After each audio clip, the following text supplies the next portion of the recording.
Bueno, vamos a empezar la charla de hoy. Bienvenidas todas y bienvenidos, si hay algún chico por aquí. Bueno, bienvenidas a la última charla que hemos organizado para cerrar este ciclo de charlas de apoyo en cuarentena que hemos organizado desde la Asociación Creciendo Juntos de Zamora. Tenemos a Elena Herrero, yo soy Laura López, soy asesora de lactancia de la asociación. Y bueno, para mí presentar a Elena Herrero pues es un auténtico placer. La conocí en Zamora en una charla que vino a hacer hace, ya no me acuerdo, no sé, 5 años, 6, no me acuerdo cuándo vino, la última vez la tuvimos aquí.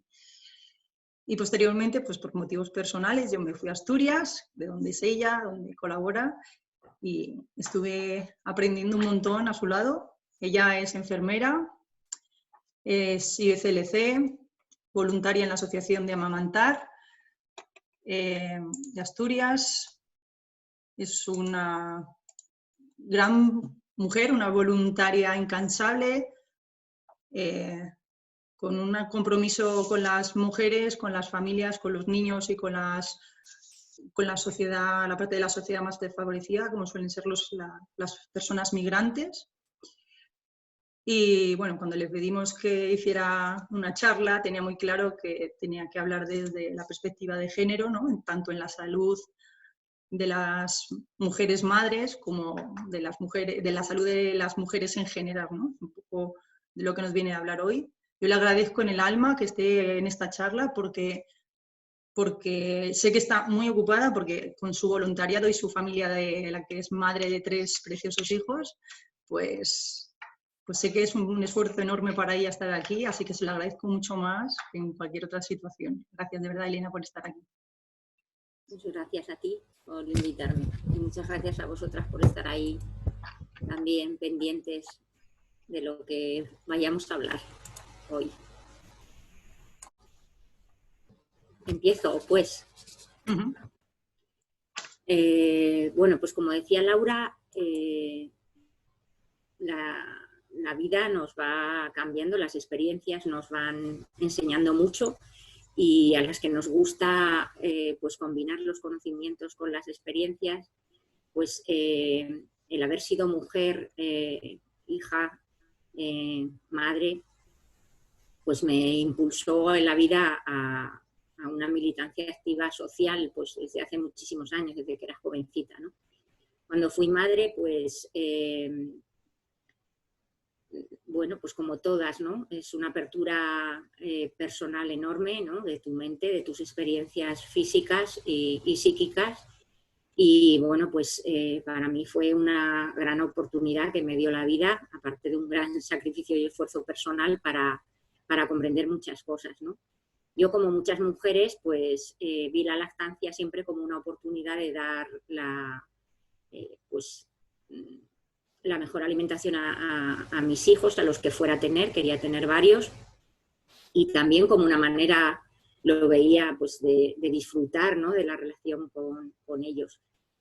Y bueno, pues como todas me vi sorprendida, muchas como profesionales y como madres nos ha pasado, las que estáis aquí presentes, pues por los avatares, ¿no? Las dificultades, tanto personales como físicas, que viví con mis lactancias, ¿no? Y luego, pues como profesional de salud que he sido, como enfermera, pues que ha trabajado en diferentes unidades en relación a veces con la pediatría, otras veces no, pues traté de hacer de mi experiencia pues no algo baldío, sino pues al revés, ¿no? Como un motivo, sobre todo cuando fui madre y con el fracaso de mi primera lactancia, como un motivo para reaprender, ¿no? Lo que yo pensaba que no era algo que yo, vamos, me hubiera sentido unos conocimientos ni una experiencia en la que me hubiera sentido muy segura. Y entonces fue cuando entré, bueno, mi pareja y yo pues siempre hemos compartido mucho la militancia social, y entonces pues me dijo, hombre, si quieres aprender algo de lactancia tienes que organizarte con las mujeres que saben de esto, ¿no? Que son las que lo dan. Entonces acababa de surgir la asociación en mi comunidad autónoma y yo me uní a ella, ¿no? En el año 1999. Y bueno, pues desde entonces para mí ha sido una fuente enorme de aprendizaje.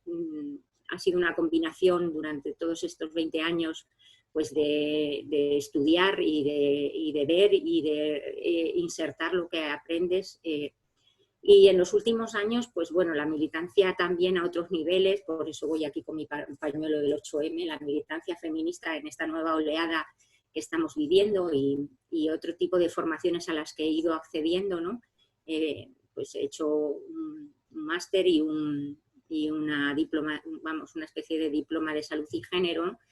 Pues me permitieron entender muchas cosas que muchas veces las mujeres tenemos en la cabeza y que no terminamos de entender por qué todas estas cosas nos pasan, ¿no? Por ser mujeres y por qué les pasan eso a otras mujeres y qué diferentes cosas nos van pasando en relación a la salud y la enfermedad, ¿no? Y entonces, bueno, la charla de hoy pues va para enfocar, ¿no? por este asunto del nacimiento y la lactancia, que como asociaciones de apoyo a la lactancia pues compartimos con muchas mujeres desde un punto de vista feminista, ¿no? El concepto de género para muchas de vosotras, pues las que hacéis formación en otros terrenos o las que tenéis interés en la militancia política, pues es un concepto que en los últimos años cada vez oímos más y cada vez, bueno, pues se refieren más a él, ¿no? Porque realmente el concepto de género, pues es un concepto que no significa el sexo, que seas hombre o mujer, ni que realmente pues, se refiera a la perspectiva feminista, sino que es un concepto que surgió para tratar de buscar, digamos, entender la realidad desde el punto de vista en que las mujeres, por ser mujeres, las viven. No solamente por ser mujer biológicamente, sino por todo lo que supone ser mujer en los diferentes contextos sociales, ¿no? Entonces, al final se ha convertido en un determinante en salud, o por lo menos tratamos algunas de que se convierta en un determinante, pues como es la clase social, como es la etnia, etcétera, saber cómo por el papel que nos toca vivir como mujeres en los diferentes contextos en que nos toca vivir, eso es determinante o no para, en este caso, para nuestra salud, ¿no? Entonces, el feminismo, las mujeres con esta conciencia feminista, ¿no? de haber sufrido una discriminación por nuestro sexo, ¿no? y una cantidad de peso y de responsabilidad social, económica y personal por nuestro sexo, pues han tratado durante estos años, ¿no? en que muchas de ellas, sobre todo en el último siglo, han ido accediendo a las fuentes de conocimiento, pues han señalado lo que ocurre con muchos de nuestros estudios de salud y que de alguna manera determinan el tipo de salud al que tenemos acceso, ¿no?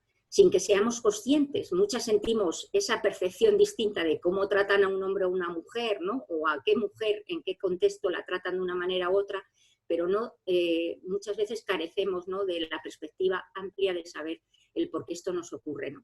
Entonces las feministas han contribuido denunciando el sexismo que existe en muchos de los estudios de salud que hay, sobre todo, por ejemplo, en farmacología, en cuestiones de este tipo, están hechos exclusivamente sobre hombres, con lo cual es imposible saber que una misma dosis de un fármaco qué efecto produce realmente en una mujer o no, o qué efectos adversos puede producir porque realmente no se han estudiado en ella.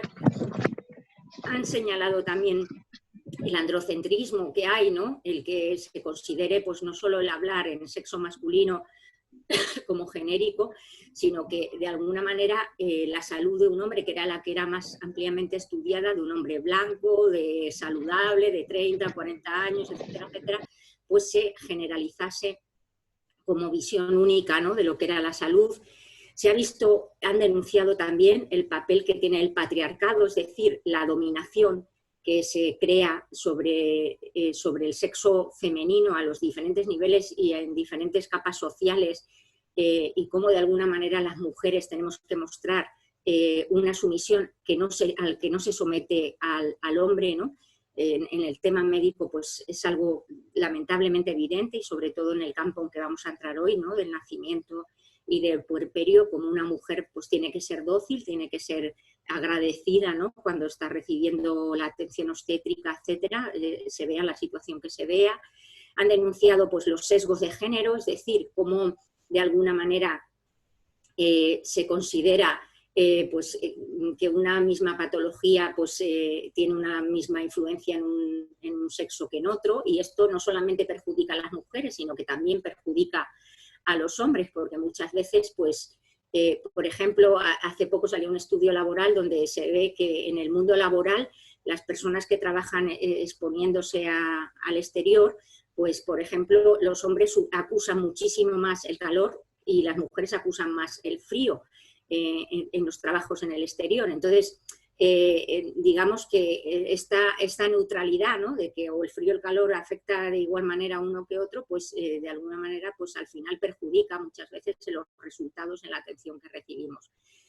Y bueno, pues al final hemos conseguido cada vez más pues, que los estudios que se hagan en salud tengan esta perspectiva de género, que consiste fundamentalmente en desagregar por sexo las poblaciones a estudio, en estudiar el efecto de esas poblaciones a estudio que tiene el trabajo, las cargas personales y sociales que tiene un sexo u otro mientras están estudiando, porque no es lo mismo un hombre blanco sin cargas sociales, con una buena capacidad personal o económica de afrontar, que la mujer que está siendo estudiada, que está cuidando de la madre, que está cuidando de los hijos, que además trabaja fuera de casa.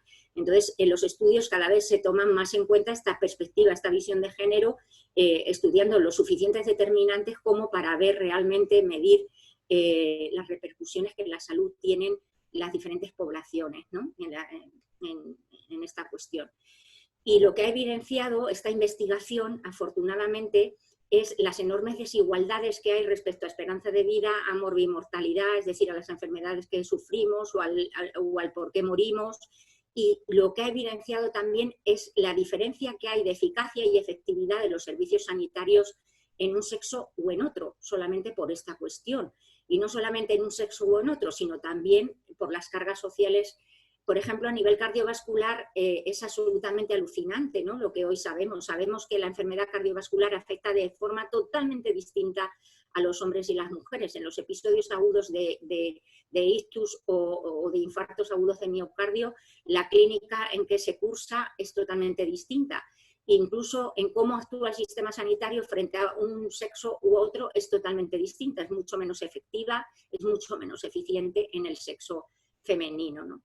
Y por lo tanto, la visión feminista no es una visión de contraposición, sino una visión de transformación, de mejorar, de ampliar el punto de vista, ¿no?, de los estudios y del conocimiento de vida. Os pongo como ejemplo a esta mujer porque, bueno, yo fue la primera que leí y fue como un shock mental absoluto, ¿no?, cuando leí su primer libro de Mujeres Invisibles, Carme Valls, una endocrina que tiene una consulta privada en Barcelona. Tuvo que retirarse, digamos, de la asistencia, pues porque era una mujer muy poco entendida, muy poco comprendida y muy vilipendiada en el medio sanitario convencional, y ha llevado a cabo pues, investigaciones interesantísimas, ha reunido un montón de información que señala cuáles son las diferencias así más importantes de morbimortalidad entre hombres y mujeres, ¿no? Luego, bueno, tiene otro libro, Mujeres, Salud y Poder, luego un último que ha hecho sobre el tema de la contaminación ambiental y cómo afecta de forma distinta a ambos sexos, que son una maravilla. La cuestión del género, en definitiva, nos ha puesto ante una realidad clarísima, y es que las mujeres, en gran parte, por nuestro sexo y por nuestros roles, pues estábamos bastante invisibilizadas desde los términos de salud. Un hombre, por ejemplo, si acude a una urgencia porque tiene taquicardias y se siente muy mal, pues lo más probable es que busquen alguna causa física que lo justifique, mientras que una mujer asiste con esa sintomatología y lo más probable es que psicologicen su intervención desde el primer momento, consideren que, bueno, pues no está nerviosa, está ansiosa, está angustiada, está preocupada, algo habrá, algo tendrá, etcétera, etcétera. Si esa mujer además es madre, tiene cargas familiares, etcétera, etcétera, pues ya la psicologización es total, ¿no? Pero no se pone remedio ni se estudian probablemente las causas, en primer lugar físicas, ¿no?, que puedan justificar esta situación. Esto ha llevado a que en los hombres es muchísimo menos frecuente las alteraciones tiroideas, y en cambio se diagnosticaban infinitamente mejor y más prontamente que en la mujer, que las padecía 7 veces por encima de la que lo suele padecer un hombre, ¿no? Entonces, bueno, también esto ha dado lugar a la invisibilización y a la medicalización de los malestares sociales, porque efectivamente muchas de esas mujeres que llegan ahí tienen un montón de cargas encima de su cabeza, por su sexo, por sus roles, etcétera, y por lo tanto, claro que muchas de ellas tienen un profundo malestar, pero en vez de encontrar un cauce desde el punto de una trabajadora social, desde el punto de los servicios sociales, pues se le medicaliza y de hecho, lamentablemente la farmaindustria en nuestro país vende un montón de antidepresivos y ansiolíticos fundamentalmente a mujeres de este país porque se los recetan sus médicos y sus médicas, ¿no? Y además se ha comprobado, gracias a estos estudios, que tenemos peor calidad de vida, aunque vivamos más. Con lo cual, bueno, no vamos a entrar en el debate de la eutanasia, pero no sé hasta qué punto a muchas de nosotras nos merece la pena vivir más para vivir peor, ¿no? Si nos dieran a elegir. Y yo, por la medicalización, no entiendo el que tú tengas que tomar una medicina o tengas que tratar una patología si la tienes adecuadamente, sino ese exceso de intervencionismo, sobre todo farmacológico, que se puede hacer en un momento determinado sobre una causa que no ha sido lo suficientemente investigada y tratada, ¿no? Entonces, bueno, pues esto a qué nos lleva, ¿no? Nos lleva a un concepto que está muy bien que lo entendáis y que la primera que lo puso nombre fue Carme Vall-Llobet, ¿no? Que fue lo que es la morbilidad femenina diferencial. Este concepto es absolutamente elemental entenderlo porque cualquiera de las que seamos sanitarias o mujeres activistas debemos familiarizarnos con él porque realmente sí existe esa morbilidad, es decir, esa afectación en determinados aspectos de la salud propia de nuestra condición femenina, de nuestro sexo, que a la cual le añadas otros determinantes y otras cargas y por lo tanto pueden maximizarse o al revés, ¿no? Si son menos esas cargas. Antes de la charla con Laura, ¿no? De la cuestión de la agresividad de los cánceres y de todo esto, pues solamente el hecho de que constitucionalmente tengamos un 20% más de grasa corporal nos hace muchísimo más vulnerables frente a los disruptores endocrinos, las alteraciones, la contaminación ambiental y por lo tanto muchas de las alteraciones tipo diabetes, es decir, no vienen tanto del sedentarismo o de la dieta que llevamos, sino de que muchísimas mujeres nos afectamos más simplemente por ser como somos, mujeres con un cuerpo preparado pues para tener más grasa, para la crianza, para etcétera, etcétera. Entonces, tenemos que entender lo que es esa morbilidad, ¿no? Este concepto diferencial porque nos tiene que servir para visibilizar y describir lo que hasta ahora no se ha visibilizado ni se ha descrito, ¿eh? Y para no conformarnos a veces con lo poco que sabemos sobre nuestra propia salud, sobre la salud de las mujeres. Mismamente nuestra anatomía ha sido absolutamente desconocida. Helen O'Connell en 1998 describió cómo era realmente nuestro clítoris, porque antes que el punto G, que el punto H, que el punto P, que el punto nada, porque la cosa era bastante más compleja. Ahí veis una imagen tridimensional de lo que es el clítoris, de hasta qué punto tiene conexión con lo que es el útero, con lo que es ovarios, cómo la sexualidad nuestra no es solo genital, sino bastante más profunda, el por qué en un momento determinado, al calor de los acontecimientos que vivimos en el nacimiento del puerperio, las mujeres tienen una sexualidad desconocida, como es la sexualidad propia de las madres, de las puérperas, como incluso los partos, bueno, hay partos pocos, pero se describen partos indoloros, incluso partos satisfactorios, pero incluso en partos duros físicos, lo que es todo lo que ocurre en el útero deja una especie de secuencia positiva sobre el cuerpo, ¿no? Como una especie de vivencia salvaje de lo que ha pasado, ha sido muy duro físicamente, pero gratificante luego con el cuerpo, con nuestra mente, ¿no? Y es que si no entendiéramos que eso, toda nuestra sexualidad, es más, se ha considerado que la sexualidad de las mujeres, mucha de la sexualidad de las mujeres estaba en nuestros pechos. Y es francamente divertido descubrir cómo muchas mujeres, por ejemplo, en las lactancias descubren que se lo pasa muchísimo mejor con las tomas del bebé que con las manipulaciones de la pareja. O sea, quiero decir que la sensación física es totalmente distinta y algunas mujeres además no permiten que se les toque los pechos mientras están lactando, ¿no? Consideran un territorio propio de las personitas que acuden a él, pero no de las personas mayores que acudían antes o que acudieran después, ¿no?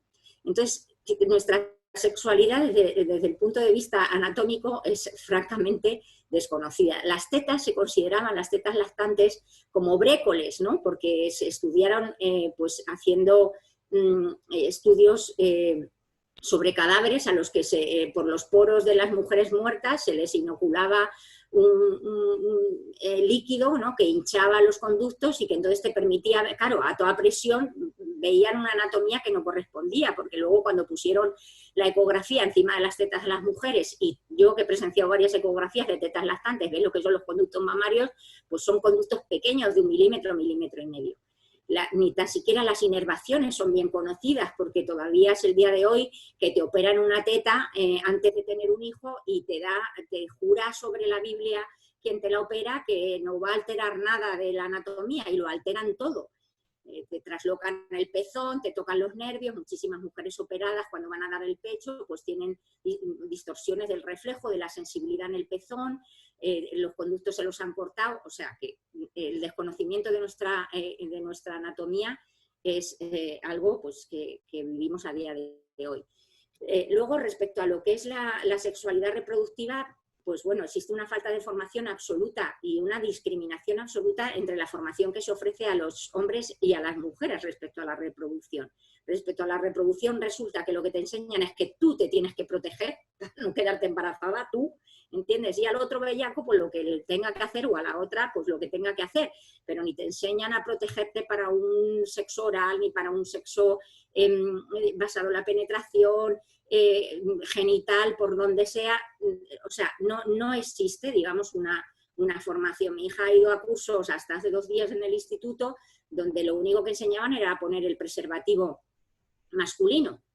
Para nada se hablaba del preservativo masculino, para nada se hablaba de otros métodos anticonceptivos que no fueran puramente los hormonales. Ahora te vas a una unidad de planificación familiar y no ves más que folletos de todos los métodos hormonales para que te planifiques sexualmente. Ni un solo método de barrera descrito, de qué forma lo puedes usar de forma segura, no puedes usar de forma segura, de qué manera tienes que conocer tu propio ciclo, tu propia anatomía para preservarte frente al 1 o 2 días que tienes fértil en tu ciclo.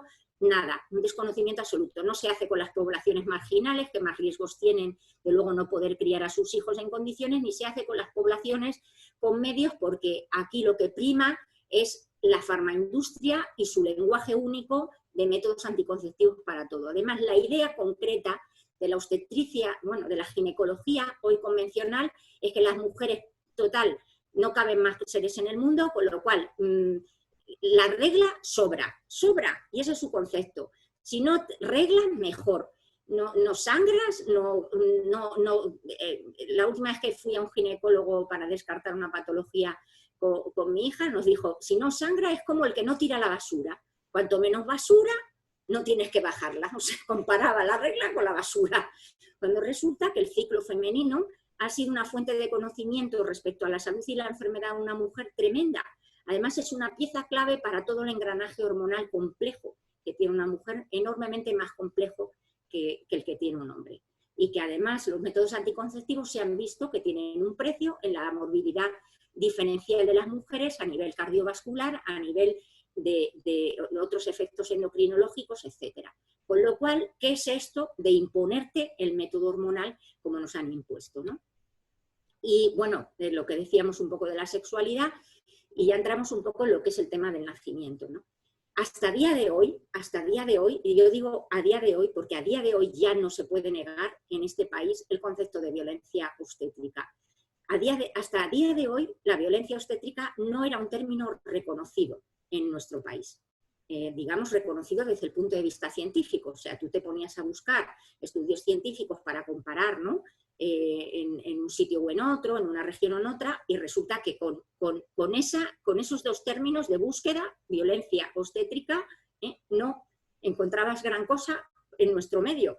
Sí, en otros países, porque ese término no está reconocido desde el punto de vista científico, porque no está reconocido desde el punto de vista legal. Porque además ha sido una negación absoluta la que se ha hecho desde la obstetricia convencional, la que conocemos hoy en día, la versión de la obstetricia que conocemos hoy en día, que no es la que teníamos hace 60 ni 100 años, el que a las mujeres se les pudiera violentar en el parto. Y en realidad no es un hecho anecdótico, porque las mujeres son violentadas constantemente a lo largo de su vida. Son víctimas de abusos, de malos tratos, de dejaciones, de violaciones, de abuso laboral. Es decir, ¿qué extrañeza nos puede causar que una mujer sea violentada en un parto con la vida que llevamos?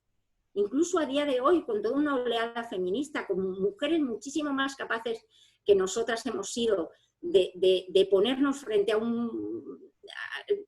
patriarcado y de enfrentarnos a él, a día de hoy, ¿qué tenemos? Las manadas, tenemos lo mismo en otra versión, de otra manera, afortunadamente, probablemente con unas cifras algo menores, pero ahí está. Con lo cual, negar esto era negar la evidencia, por lo menos para las mujeres que hemos ido a tener a nuestros hijos inocentemente y de pronto en algunas de estas exposiciones obstétricas nos hemos sentido violentadas.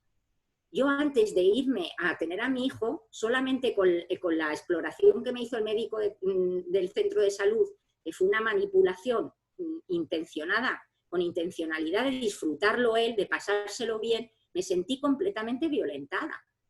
Y además avergonzada, como nos ha pasado a muchas mujeres, ¿no? Cuando son manipuladas así, de esa manera, ¿no? En las revisiones ginecológicas y tal, pues como avergonzada o abachornada de pensar que pudiera ser yo la que pensaba, ¿no? Luego, bueno, pues en la vida nos encontramos y le volví a conocer como profesional y vamos, ni una duda de lo que hizo, ¿no? Porque se lo permitió hacer todas las veces que pudo.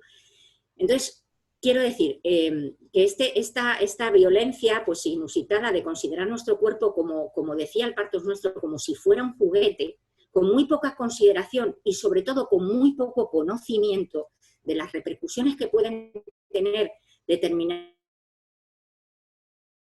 Porque yo, por ejemplo, durante un año no me sentí, no era capaz de sentarme bien después de mi primera parto con la episiotomía que me hicieron. Y con un Christeller y no sé qué, no entendí las repercusiones de esas intervenciones hasta más adelante. Pero estoy segura que a día de hoy los profesionales que me las hicieron consideraron que me ayudaron a tener a mi hijo, que consiguieron que mi hijo pues que naciese más rápidamente, ¿no? Porque el término tiempo para la obstetricia es un término de eficacia, de efectividad, ¿no? Porque no están muy preparados para presenciar el dolor y un ritmo de un parto que progresa de una forma, como decimos nosotros, natural, una forma biológica, una forma ordinaria.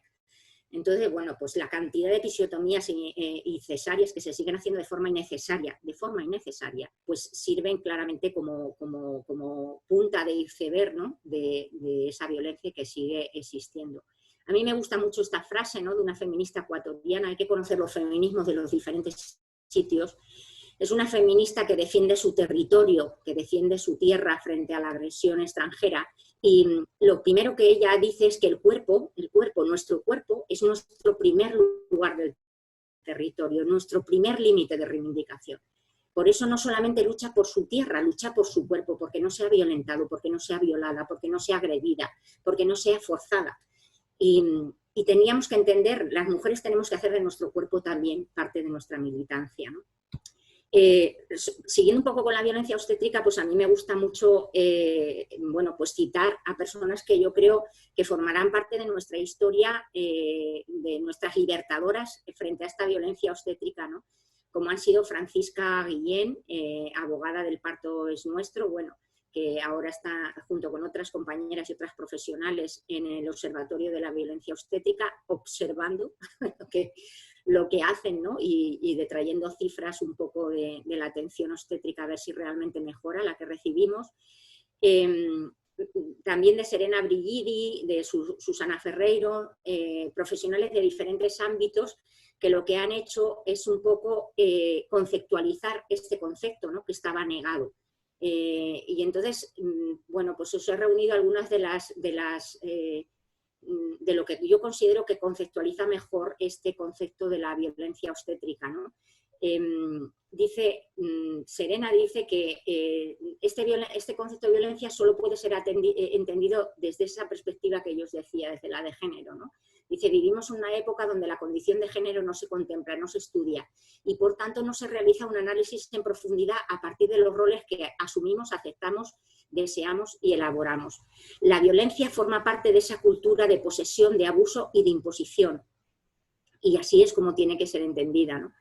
Digamos que este concepto de violencia ha sido constatado de forma pública y notoria a raíz de un informe que se ha publicado de la Asamblea General de Naciones Unidas, donde una relatora especial que ha hecho un estudio sobre el tema de la violencia obstétrica en Europa, pues ha venido a decir que este término de violencia obstétrica, que se utiliza ampliamente en América del Sur porque entre otras cosas está penalizado, es decir, hay leyes que lo penalizan, pues la define como la violencia que sufren las mujeres durante la atención en ese momento obstétrica y tal. Y por alguna manera pues ha evidenciado ese concepto desde el punto de vista científico y a partir de ahora yo creo que será muy difícil que nadie pueda negarlo, ¿no? En nuestro país, quiero decir, en nuestro contexto. Y luego, pues bueno, Francisca viene a decir que, que la violencia es una categoría más de violencia.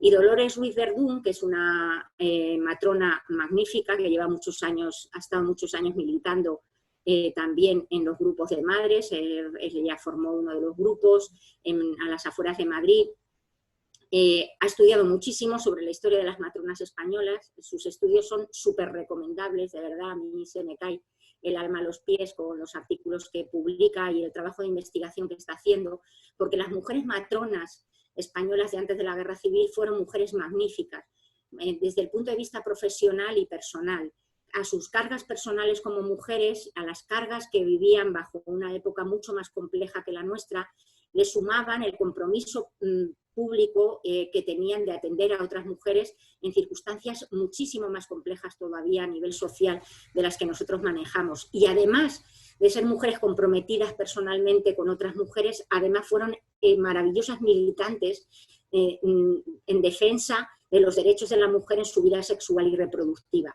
Además tuvieron que enfrentarse al creciente poder que iban tomando los obstetras entrometiéndose, ¿no?, justamente en el parto, y encima tuvieron que pagar el precio terrible de la Guerra Civil Española y de la persecución política que vivieron y su completa desaparición como profesión. Dolores Ruiz lo que habla es que este término de violencia obstétrica ya lo definía un inglés, James Blundell, en el siglo XIX, cuando denunciaba las terribles prácticas intervencionistas que se hacían ya entonces para acortar los partos, el tiempo de los partos. Y ella dice que el origen de la violencia tiene que ver con tres fenómenos fundamentales. Uno, la intromisión de los hombres en el parto y el desplazamiento de las matronas. Otra, la aplicación de los fármacos como el cornezuelo de centeno, etcétera, y la aplicación de cesáreas como una vía rápida y limpia, ¿no?, para terminar con los partos. Y la institucionalización del parto, es decir, cuando el parto pasó de los domicilios por determinadas circunstancias económicas y sociales a los grandes hospitales, ¿no? ¿Y cómo es posible que podamos negar lo que todavía vivimos en ese sistema violento y patriarcal desde el punto de vista obstétrico, cuando de las peores consecuencias que ha habido bajo esta pandemia del COVID ha sido el retroceso tan grande que ha habido en la atención obstétrica que hemos recibido? Es decir, bajo el miedo, bajo la incertidumbre que los profesionales y las profesionales tenían en torno a esta nueva situación, se ha intentado retroceder en las prácticas profesionales a cuestiones que teníamos que haber evitado, ¿no?, que han sido innecesarias, que se ha aplicado un sufrimiento sobre las mujeres y sobre sus entornos absolutamente innecesario en este momento, ¿no?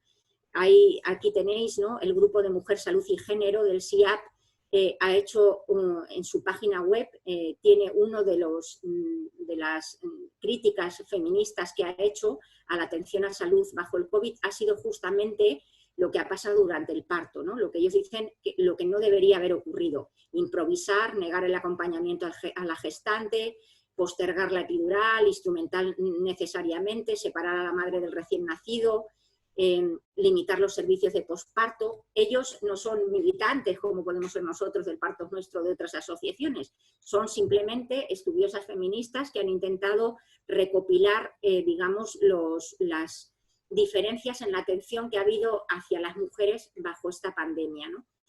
El lobby europeo de mujeres ha sacado un documento maravilloso hace escasamente 10 días, donde ya denuncia que en Europa, en el contexto europeo, la pandemia va a tener efectos absolutamente desproporcionados en mujeres y en niñas, ¿no?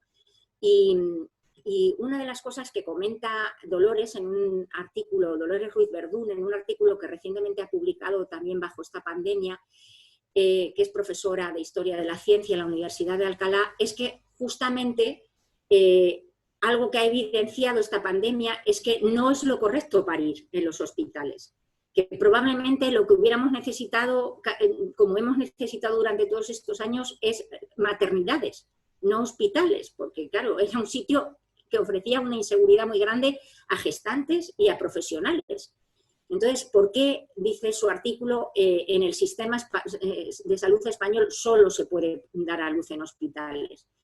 Pues hasta el franquismo, como explica ella en sus investigaciones, tenía interés en crear maternidades, pero el hospitalcentrismo, ¿sabes?, loco, que llevó en un momento determinado pues todos los secuaces, ¿no?, del régimen franquista, pues llevaron a que al final fuera imposible crear ese sistema de maternidades y los hospitales fueran trasladados pues a los grandes hospitales que se crearon y los nacimientos pues fueran nacimientos rápidos, intervenidos, donde la mujer pues era sedada y lo que ocurría ni era consciente y donde se crearan las circunstancias incluso para lo que fue el secuestro de menores de algunas mujeres. Entonces, el acompañamiento, lo que ha pasado, digamos, en esta pandemia, es que ha vuelto a reproducirse ese esquema viejo de la cascada de intervenciones, ¿no?, donde la mujer, pues eso, falta de apoyo emocional, lugar extraño, te casco una intervención, otra intervención, porque todo el mundo quería quitarse a esa mujer y a su acompañante si estaba fuera de en medio, ¿no?, por el nerviosismo que producía pues toda esta situación de pandemia, y la cascada de intervenciones pues lleva más intervenciones y lleva pues a más cesáreas, a más instrumentalizaciones, etcétera, ¿no? Yo os he puesto aquí la portada de este libro porque yo siempre digo a las mujeres embarazadas que me preguntan que qué pueden leer, yo les digo que nada, porque no sé, no creo que haya que leer mucho, sobre todo hay que disfrutar mucho del embarazo, pero si algún libro lo considero, no sé, transformador, o por lo menos, no sé, quizá lo fue para mí, es este libro, ¿no?, de Verena Smith sobre el tema del dolor del parto, ¿no?, porque es algo que no podemos esconder, es algo que no podemos disimular. Y encima, como pasa con nuestro ciclo hormonal, por muy abrupto que sea, el dolor es algo que nos enseña mucho. Es una guía de cómo va tu parto, de dónde, en qué punto estás. Y la mayor parte de las veces, pues incluso hasta los vídeos que te ponen de partos naturales eliminan todo lo del ruido, ¿no?, las expresiones de dolor y invitan un poco, infantilizan a las mujeres, ¿no? Para mí es otra forma también de machismo, ¿no?, infantilizar a las mujeres respecto a lo que les esperan y lo que supone ese proceso desde el punto de vista físico y biológico. Y luego, pues bueno, me he ido, perdona. Luego llegamos a esta otra etapa que a mí me parece esencial, incluso más esencial que lo que es el momento del nacimiento, que es el puerperio. Una etapa pues lamentablemente ignorada desde el punto de vista social, y es porque la sociedad es violenta con las mujeres, y especialmente cuanto más tiempo necesitan, cuando más necesidades tienen, y el puerperio es esa etapa, es como la vejez. ¿A qué han reducido la vejez, ¿no? ¿De qué han servido, ¿no?, meter a los ancianos en lo que han sido luego sus mortuorios, por desgracia? Porque, claro, el cuidado de la tercera edad implica pues toda una serie, necesita tiempo, mucho tiempo, necesita muchos detalles, necesita muchos acomodos, pues el puerperio de una mujer que no dura tanto como la vejez lo han reducido a la mínima expresión desde el punto de vista social. No tiene ningún tipo de apoyo o soporte necesario de lo que necesita la mujer. Y por eso, siendo reconocido desde el punto de vista biológico, como veis aquí, la definición que he puesto en la presentación pues es del Departamento de Obstetricia y Ginecología de la principal universidad, una de las principales universidades en investigación obstétrica en Estados Unidos, que es la Universidad Norte de California, dice que es un periodo enormemente sensible, biológicamente, que hay mayor sensibilidad a situaciones estresantes físicas y mentales, que se parte de una situación, la mujer, de sentir bajo eficacia, bajo autoeficacia, sobre todo en relación con el número de experiencias que haya tenido previas, que luego es un periodo de desajuste relacional con los diferentes entornos en los que la mujer está, y que, bueno, pues te habla del posparto inmediato, del posparto cercano, del posparto medio, etcétera, ¿no? Y todas estas etapas, que ya ves tú, como poco llegan hasta los 6 meses, pues están completamente invisibilizadas porque las mujeres tienen que estar completamente, vamos, endurecidas y preparadas para que desde el momento que reciben el alta, pues al día siguiente, a los 2 o 3 días a la visita a la matrona, al pediatra, no hay atención domiciliaria, ni tan, por supuesto, bajo la COVID tampoco ha habido atención domiciliaria, tú me explicarás, no ha habido atención en el posparto inmediato. Nosotras como grupo de madres hemos tenido más consultas que nunca, porque todo el mundo se sentía enormemente desasistido, enormemente inseguro, enormemente se veían involucradas en dificultades no solo mayores como las que solemos atender en la lactancia, sino dificultades menores, pero que tampoco tenían con quién cotejar y resolver. Y ya no digo las poblaciones vulnerables, las mujeres más vulnerables, las mujeres que crían solas, las mujeres migrantes con un entorno cultural e idiomático distinto. Bueno, el grado de sufrimiento que yo he visto en estas semanas no lo había visto nunca hasta ahora. Y siempre me crié en un barrio muy humilde, donde vi muchísimas carencias de todo tipo y será que a lo mejor había pasado mucho tiempo, no lo sé, pero la verdad que ha sido están siendo unos días, unas semanas difíciles, ¿no? de ver sufrimiento humano, complicaciones, dificultades, etcétera, ¿no? Entonces, bueno, pues es tremendo, ¿no? Porque esto permite que a esa vulnerabilidad propia que tenemos en este periodo, pues las mujeres que tienen patología previa de salud mental, pues se vean totalmente invisibilizadas. Es decir, que un 15% de mujeres puedan sufrir una depresión. Una depresión es una enfermedad mental ampliamente conocida y reconocida, y que muchas de ellas están desatendidas. Que incluso un 5% de ellas puedan hacer psicosis puerperales, que ponen en peligro su vida y la de sus criaturas. Porque todas estas noticias que son tan de primera página como pues, que mató a su hijo, que es, ¿en qué momento se dan? Si no se dan justamente, ¿no? En este momento. Y esas madres además son juzgadas por bueno, pues descarnadas, malas madres, en tal, ¿no? Como víctimas de un puerperio olvidado, ignorado y además con patología previa que tenían que haber sido las primeras, ¿sabes?, en ser atendidas y recapturadas del sistema para su apoyo y su atención, ¿no? En el último caso de la muerte de los niños en Valencia, de los hijos de esta mujer en este pueblo a las afueras de Valencia, hasta la madre de ella había llamado varias veces a servicios sociales y al centro de salud para decir que la madre estaba completamente fuera de sí y cuando se personaron ya estaban los niños muertos, ¿no? Entonces, bueno, pues es una tristeza porque esa invisibilización de las mujeres en esta etapa pues nos lleva a las más vulnerables a vivir un sufrimiento y circunstancias realmente dolorosas y terribles. Bueno, todas estas cuestiones, todos estos interrogantes que una se va haciendo en la vida, pues me llevaron un poco a hacer un análisis de los estudios, o sea, de las fuentes que recomiendan tanto la lactancia desde el punto de vista sanitario, ¿no?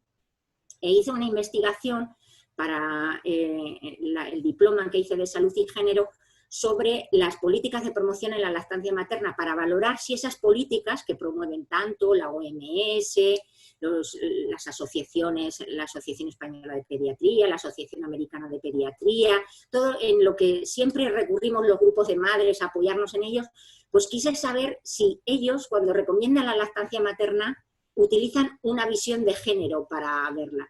Y una visión de género no solamente verlo para una mujer, porque claro, lo de las tetas es cosa nuestra, de momento, ¿eh?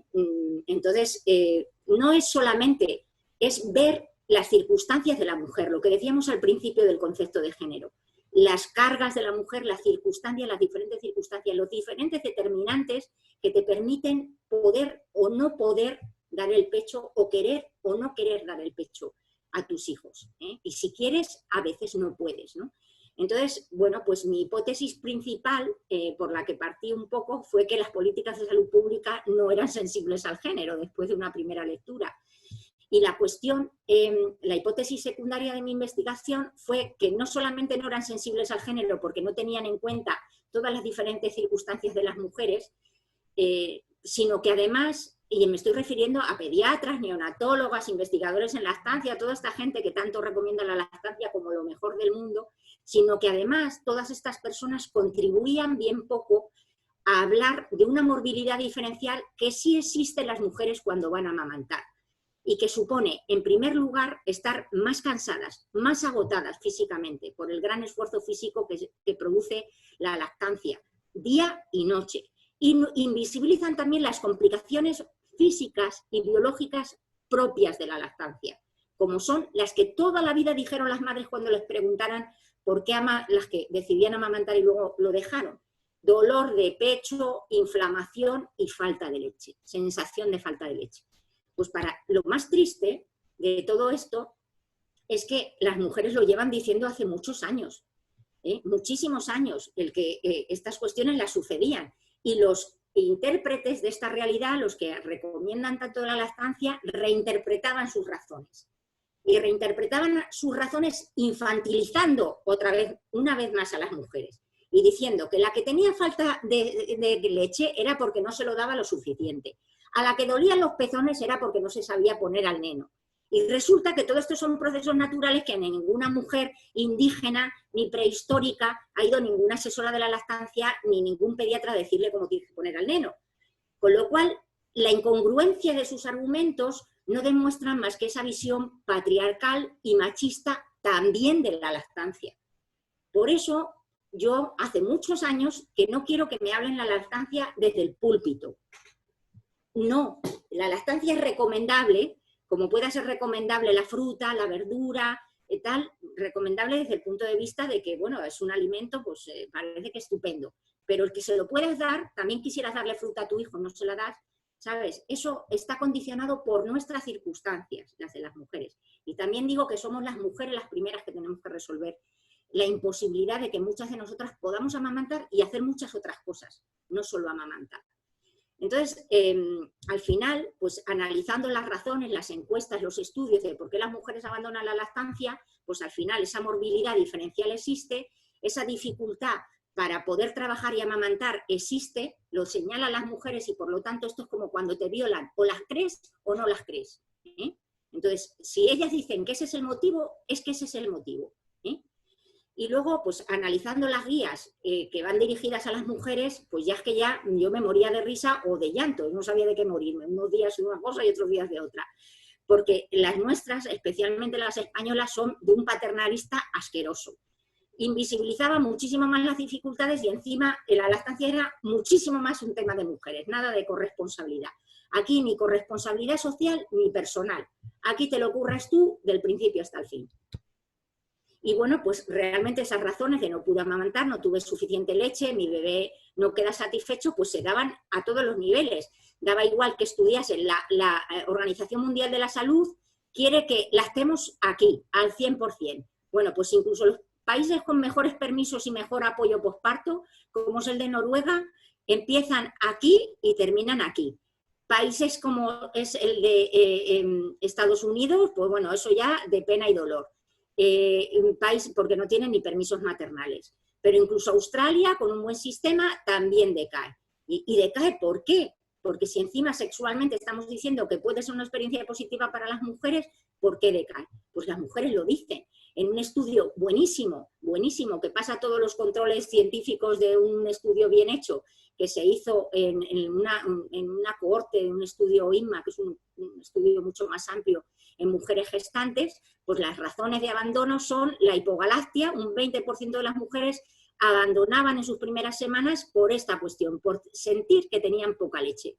Y un 30% más adelante abandonaban del total de las mujeres que iniciaban por la cuestión laboral. Y no es nada despreciable que hubiese bebés con escasa ganancia de peso. Y no es nada despreciable que otro 10% de mujeres les doliesen las tetas y se les complicase. Y luego, pues vas a la encuesta, vas a la encuesta que se ha hecho hace poco de una de las miembros, de la coordinadora del grupo de trabajo de lactancia materna de la AEP, Marta Díaz Gómez, y justamente en la encuesta que se hizo en las mujeres, pues las mujeres abandonaron, el principal motivo por el que abandonaron fue porque tenían menos leches y entonces tuvieron que, o sea, quiero decir, que estudies lo que estudies en poblaciones más generales o poblaciones más concretas, los resultados son los mismos. Esto es un estudio del Pediatric magnífico que se hizo sobre una cohorte muy amplia de mujeres estadounidenses en un año, y el motivo de abandono pues era lo mismo, el tema del dolor, el tema de no producir suficiente leche. Aquí lo veis, ¿no? Son los dos motivos principales. En la primera semana, un abandono de un 35% por el dolor y un abandono de un 28% por no producir suficiente leche. Y aquí tenemos un estudio que hizo Pepa Guayo de la lactancia materna en Andalucía, que todos la queremos muchísimo, porque si tienes que soñar con una neonatóloga, pues sueñas con Pepa Guayo, pero resulta que Pepa Guayo era de las que decía que es que las mujeres, refería mucho a la hipogalactia en este estudio, se refiere expresamente diciendo que es que les daban cada 3 horas. Pues ahora hay mujeres, a lo mejor cuando hizo el estudio, que fue en el 2008, le daban cada 3 horas, pero es que ahora hay mujeres que dan la teta 20 horas de 24, y aún así los bebés no engordan y las tetas les duelen, ¿eh? Y les duelen al mes y a los 2 meses y a los 3, incluso hasta cuando tienen 7 meses. Con lo cual tiene que haber alguna razón, tiene que haber razones que justifiquen estas razones de las mujeres. Para mí, cuando me preguntan por una lactancia, pues los términos generales de una lactancia que funcionan son que no duela, que el bebé coma medianamente de forma decente y que engorde adecuadamente. Y generalmente el proceso lo lleva él. Si todo va bien, el proceso lo lleva bien.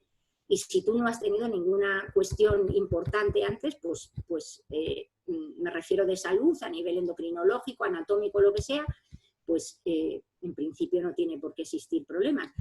Y para tener la suficiente leche, pues ya sabemos lo que hay que tener, y es que un sistema lo más intacto posible a nivel anatómico, un sistema hormonal lo más intacto posible también, y que el bebé saque la leche adecuadamente. ¿Qué es lo que pasa cuando te duele, cuando un bebé no engorda y cuando te falta leche?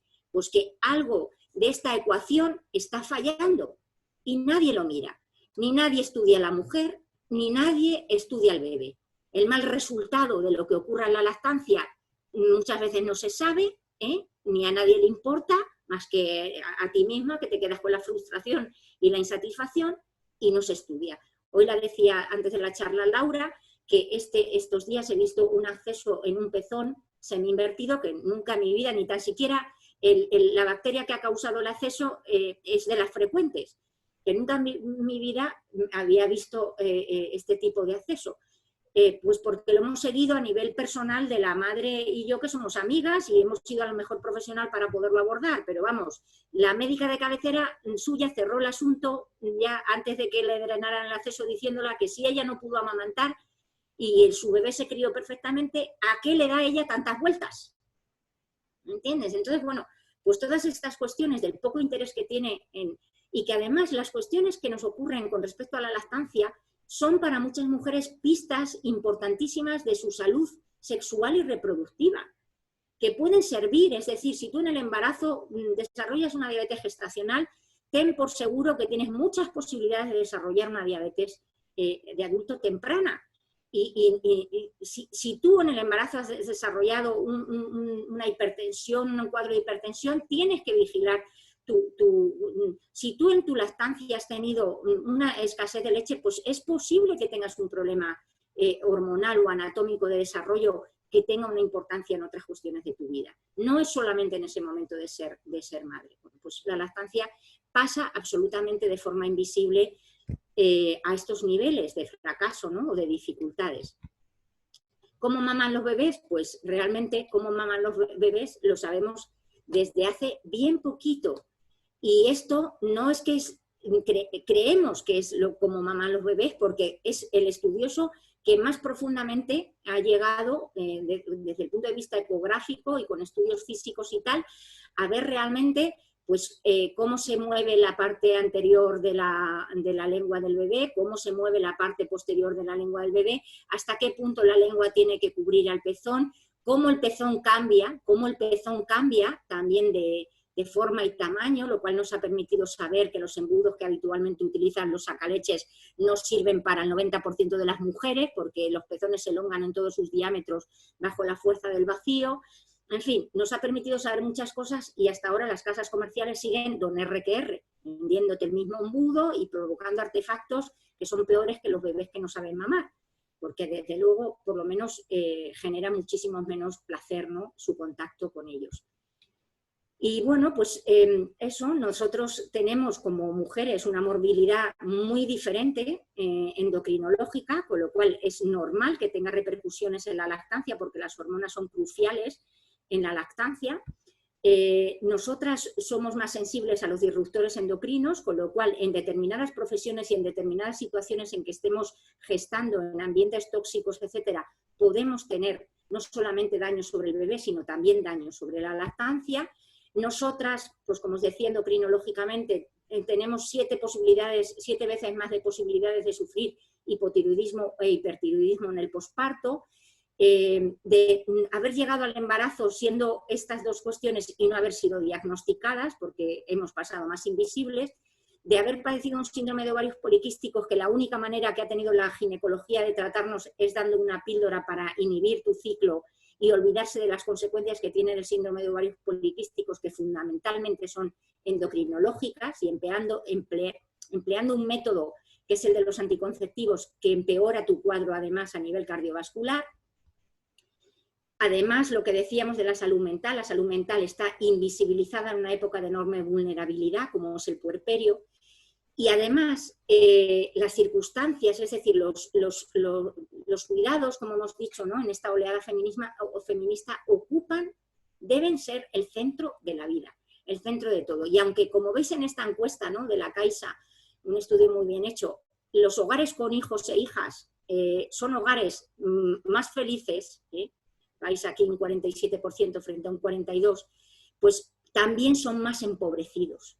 También tener hijos, aquí veis cómo nos vamos empobreciendo, las familias que tienen un hijo son pobres en un 23%, las que tienen 2 hijos ya casi un 24%, y las que tienen 3 hijos casi un 50% de empobrecimiento respecto a los que no tienen hijos. Y ese empobrecimiento se da no porque seamos más, sino porque realmente los recursos siguen siendo escasos y cada vez son más escasos con cada hijo que tienes, ¿no? Y cada vez depende más del esfuerzo, del sobreesfuerzo que hacen las mujeres por mantener su vida profesional fuera de casa y además mantener las cargas dentro de casa. Y bueno, pues infravalorar el trabajo de las mujeres es algo habitual en todos los medios. Yo pongo pero en el nuestro es exactamente igual, ¿no? En describirnos como que los hombres europeos también les gusta estar al sol, ¿sabes? También dedican bastante menos horas a las cargas domésticas, a la responsabilidad familiar de lo que dedican las mujeres. Y fijaros, hace poco tuvimos en Asturias, y con esto termino, a una investigadora de la economía de la lactancia que fue magnífica, ¿no?, que decía que actualmente la invisibilización de la lactancia es a todos los niveles, incluida la económica, hasta el punto de que, fijaros, si vendes más leche artificial, el Producto Interior Bruto sube; si vendes menos leche artificial, el Producto Interior Bruto baja. Es absolutamente inaudito. O sea, un país se enriquece más desde el punto de vista de vender más leche artificial. China, por ejemplo, las mujeres chinas, en los países sobre todo asiáticos, el crecimiento de la lactancia artificial ha sido brutal. brutal, hay una presión del mercado por este tema absolutamente brutal. O sea, por un lado, la contradicción de que nos dicen que la leche materna es lo mejor que podemos dar a nuestros hijos y por otro lado, resulta que económicamente no tiene ningún valor.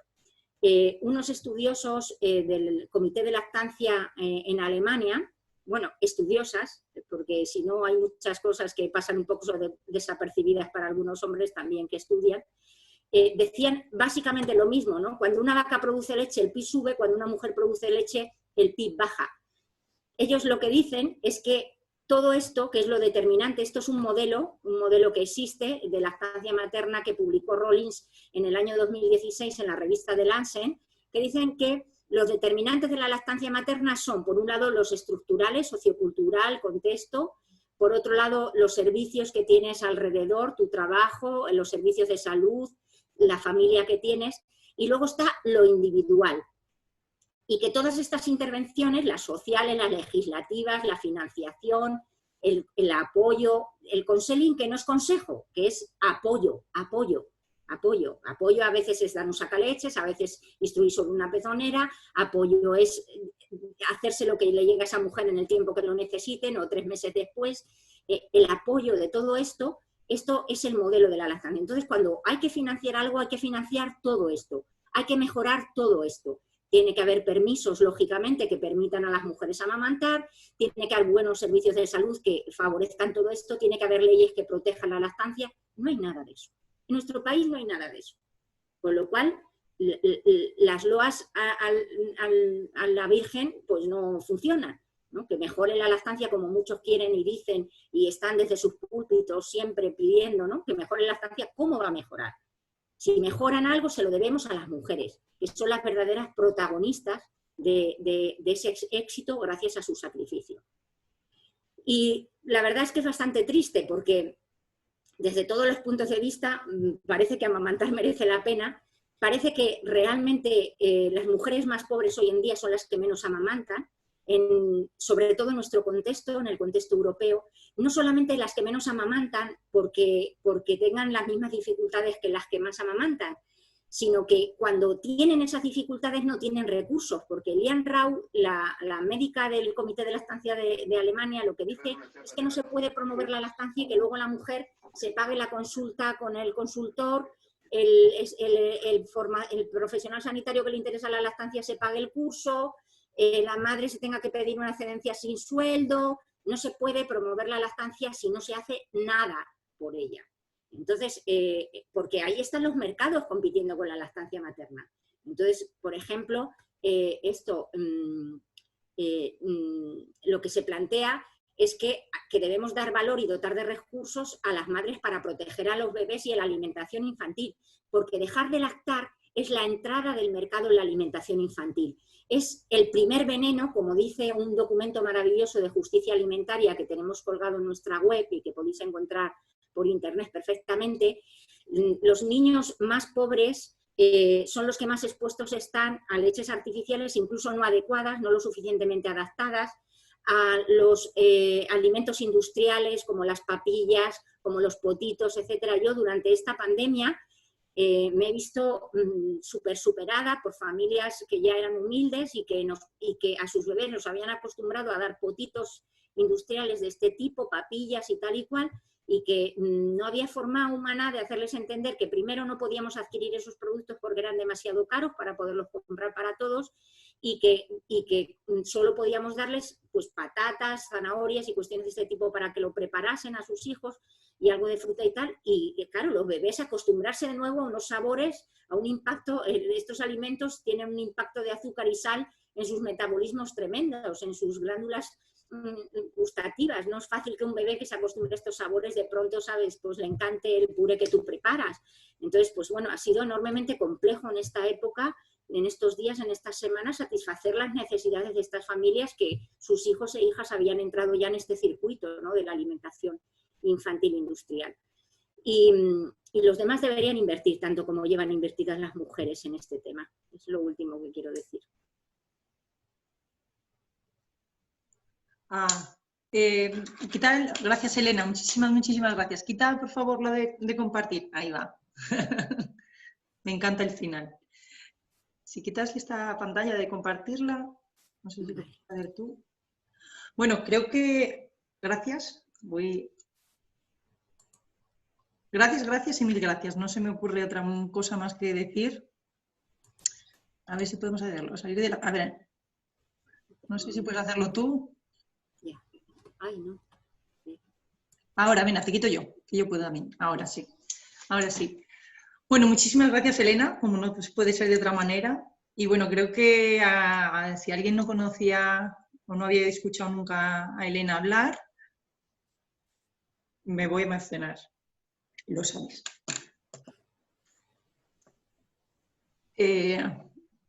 Es una... Uf, perdón, ¿eh? Mira que llevo un rato diciendo, no te emociones, pero es imposible. Bueno, es una... Bueno, como podéis ver, es una persona que no da puntada sin hilo, que tiene muy clara la visión que tiene no solamente de la lactancia, es muy realista, que es un poco lo que falta, ¿no? En entender por qué esas estadísticas siguen siendo las que son, ¿no? No porque no haya madres que quieran, no porque no haya madres que deseen hacer lo mejor por sus hijos o por ellas mismas, ¿no? Sino porque socialmente no hay ese acompañamiento y sanitariamente todavía queda muchísimo por trabajar, ¿no? Y yo quiero empezar preguntando por el final, hacerte una pregunta y luego plantear a todas las que están aquí, si quieren hacerte alguna pregunta, que pongan en el chat quiero preguntar y yo les nombro y abren micro y pantalla para preguntarte, ¿no? Empezando por el final, ¿no? Que ya hay muchos estudios ya, tanto a nivel nacional como a nivel internacional, que hablan de eso, que todavía más la lactancia se está convirtiendo en cierto modo en una herramienta de separación, de distanciamiento social. Las clases todavía más desfavorecidas, tal como has hablado al final, ¿no? Son las que caen más en las garras por todo lo que has explicado, ¿no? En las garras de ese comercio y esa mercantilización tan despiadada, y en esta situación actual todavía más patente, ¿no? Es como... yo no lo entiendo de otra manera y cada día que pasa lo entiendo más así, ¿no? Que tendría que ser... O sea, todo el apoyo a las mujeres en general, pero en su vida sexual reproductiva relacionada con la maternidad, ¿no? Tendría que ser siempre altruista. O sea, no podemos llenarnos a lo mejor de buenas palabras si no entendemos que la salud pública es la que tiene que proteger a todos, sobre todo a los más desfavorecidos, porque yo puedo tener dinero en el bolsillo y pagarme una consulta privada de una persona que está hiperformada y que lo hace muy bien, pero no todo el mundo va a tener esa capacidad y va a ser una marca de desfavorecer, ¿no? De marcar esa brecha y acrecentarla todavía más. Es injusto, ¿no, Elena? Pues sí, la verdad que sí. A mí lo que más tristeza me produce, que amamantar al final... Yo conozco a muchas mujeres asiáticas y africanas, ¿no? que han venido a nuestro mundo en busca de nuevas oportunidades y nuevas circunstancias, y que en su medio lo hacían, ¿no? A mí me parece tristísimo el comienzo del estudio de Deselance, una serie que lanzó una de las revistas más prestigiosas sobre lactancia materna, que la primera sentencia que lanzan acusatoria a las mujeres del entorno europeo es que las mujeres con más medios no amamantan frente a las que más amamantan, y sacan un estudio de prevalencia bueno, pues de que es mayoritario amamantar en África, ¿no? En algunos países asiáticos. Bueno, es que es lo único que le puedes dar a tus hijos e hijas. Quiero decir que muchas de estas mujeres a mí me han relatado cuestiones tristísimas de su vida, cómo han tenido al bebé comiendo lo que fuera mientras ellas iban a vender al campo o a lo que sea, durante incluso 2 o 3 días fuera de casa. Conocí a una de estas mujeres que estaba llena de cicatrices en las tetas de la cantidad de accesos que había tenido y que se los habían drenado a lo bestia, porque allí, pues bueno, conseguir medicamentos incluso fiables es complicado. Entonces, quiero decir que no se pueden comparar unas realidades. Ese estudio a mí me parece uno de los grandes estudios, eso, ajeno al género totalmente, ajeno a las circunstancias de las mujeres, porque no se puede establecer, porque además luego la realidad es distinta, por lo menos en nuestro contexto, es que las mujeres que tienen más medios y más posibilidades amamantan con más facilidad o lo consiguen frente a las mujeres que tienen menos dificultades. A nosotros, bueno, raramente en poblaciones marginales nos llaman. Yo porque actúo a otro nivel social y entonces detecto esas circunstancias y procuro actuar pero raramente, es decir, normalmente son mujeres que tienen buenos medios, que tienen buenas circunstancias y no todas, pero bueno, a un nivel superior al estado más perentorio, y entonces, bueno, pues te llaman, consiguen el medio. Nosotros es verdad que como asociación facilitamos todo, evitamos al máximo que la gente gaste más que su tiempo y su esfuerzo en esto de la lactancia, pero bueno, es lo que vemos y lo que se constata en los estudios de nuestro entorno. Vale, muchas gracias, Elena. Hay una persona por aquí que se llama Rosa. Si quieres abrir cámara y micro y le preguntas directamente a Elena. Vale, es que tenía cortado el audio. Yo lo que quería preguntar es que si el tema del parto programado se consideraría otro tipo de violencia obstétrica, porque algunas veces se ha comentado y demás, y yo es que a mí también me resultó un poco violento cuando me lo dijeron. Por suerte no pasó. O sea, yo tenía la fecha de parto prevista para el día 5, la niña al final nació el día 2, pero cuando fui a la última revisión, que fue el día 1, me dieron un papelito en el hospital como que si no había nacido para el día 9, que tenía que ir porque ya tenía que ser parto programado. Eso que me sonó un poco, no sé. ¿En qué hospital fui? Perdona. Bueno, yo soy de Linares, fue en el hospital de San Agustín, de Linares. Entonces, claro, me chocó un poco porque digo, si ha sido un embarazo que no ha sido para nada de riesgo, las dos siempre de salud bien, todo bien. O sea, un parto que totalmente normal, sin ningún tipo de riesgo. De hecho, yo tampoco no tuve ni molestias, ni pasé náuseas, ni, en fin, nada.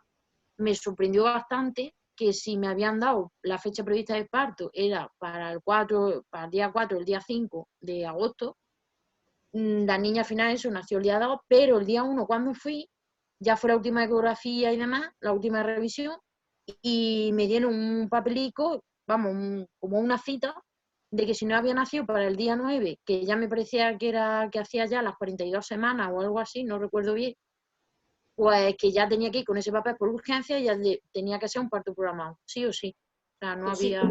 en tu caso no siempre es así, pero en tu caso sí parece que fuera un acto violento. Menos mal que te libraste porque tuviste suerte. Porque, a ver, hay un informe de un par de organizaciones españolas que son Donayum, una organización catalana, y El parto es nuestro, sobre cómo en la obstetricia se sigue planteando los nacimientos y las cesáreas programadas en horario laboral. Es decir, ¿cómo es posible que nazcan más niños, ¿sabes? O se programen más cesáreas de lunes a viernes de 9 a 3, ¿sabes?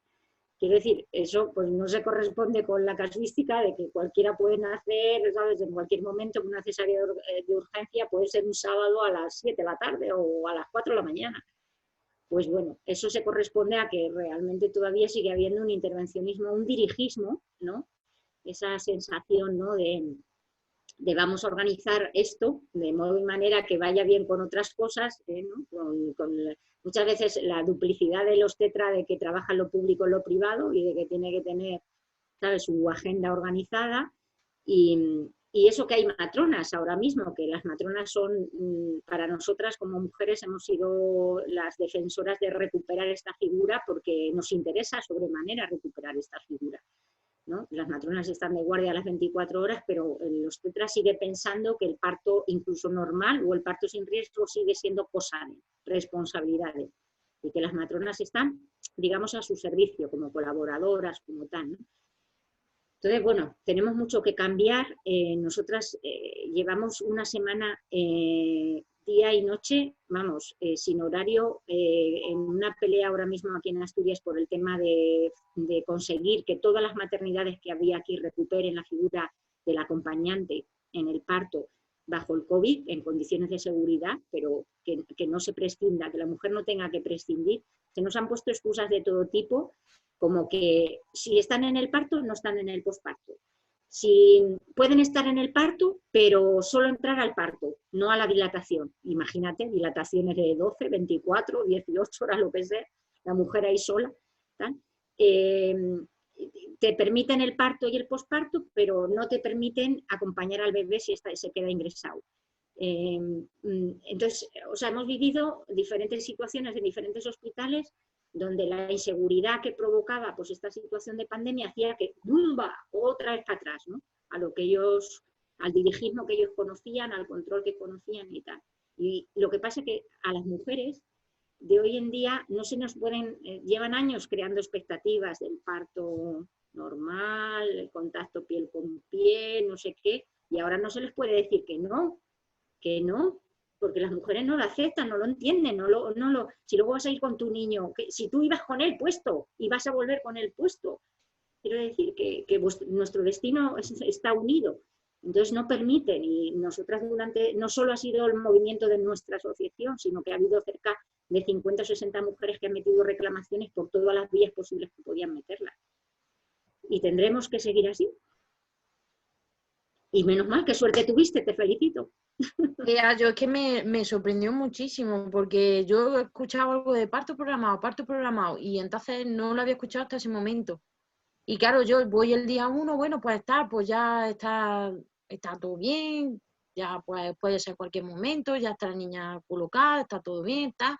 Y de golpe y porrazo, cuando antes de salir de la consulta me tocó una obstetra, era una mujer, y ya cuando salgo de la consulta, bueno, pues toma, y esto.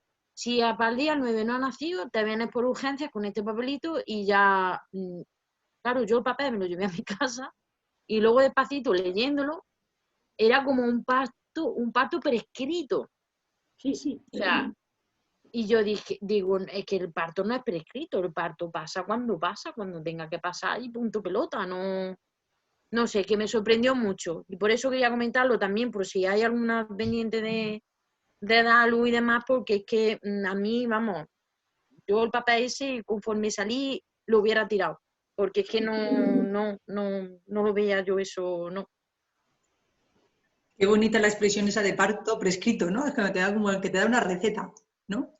Pues es Muy que a mí me interesante. sonó a eso. ¿Sabéis el papel que te dan cuando te dan cita con una consulta de cualquier otro especialista que pone como tu historial? O sea, como una ventanita así, un cuadradito. Es que no, porque no lo tengo a mano, si no lo enseñaba.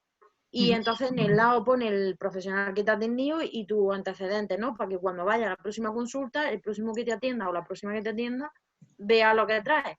Por eso, es que me sonó, digo, esto es un parto prescrito. El prospecto de una medicina, pues así. Pues lo que tenemos que conseguir es que sea proscrito. No prescrito, sino proscrito. Eso. Bueno, anda. Bueno, Amalia, cuando quieras abres micro y cámara y le preguntas a Elena. Hola, Elena. Hola.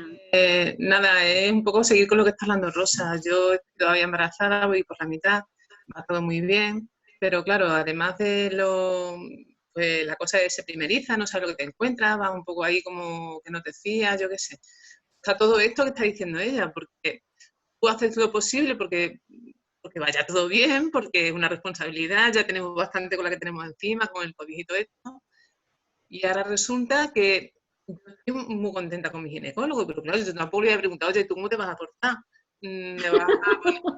Entiéndeme, claro, quiero decir, no sé qué hacer porque, no, o sea, yo quiero que salga todo bien, pero no quiero que le corten el cordón cuando sea su momento, quiero que sea un parto respetado, quiero, o sea, a mí me gustaría muchísimo, bueno, pues en mi mundo fantástico, que todo, en fin, que saliera todo bien, ¿no?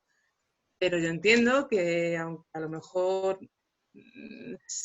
fuera una buena idea para ir en casa, igual todo el mundo no podemos, o a lo mejor hay otros recursos en los hospitales.